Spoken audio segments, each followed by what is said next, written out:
హరీశ్రావు గారు మాట్లాడండి సార్ ఇప్పుడు నెక్స్ట్ డేలోకి పండి. సార్ నేనేమి అసత్య ఆరోపణలు చేస్తే నన్ను ఉరేయండి, నన్ను శాసనసభ్యుడిగా సస్పెండ్ చేయండి. నేను చెప్పిన దాంట్లో నిజం ఉంటే చర్యలు తీసుకోండి. I'm speaking with official data with documents. ఇప్పుడు తప్పు నాదైతే నన్ను ఉరేయండి, లేదు తప్పు దీనికి బాధ్యులు ఎవరు, రాష్ట్ర ఖజానాకు కొల్లగొట్టింది ఎవరు, రాష్ట్ర ఖజానాకు రావాల్సిన డబ్బులను అన్యాయంగా అక్రమంగా క్రషర్లు నడిపి ఎవరైతే నడుపుతున్నారో వాళ్ళనే చర్య తీసుకోండి.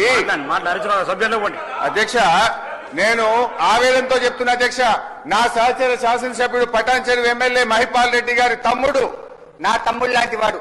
మేము ఉద్యమంలో పార్టీలో 20 ఏళ్లు కలిసి పనిచేసినాం.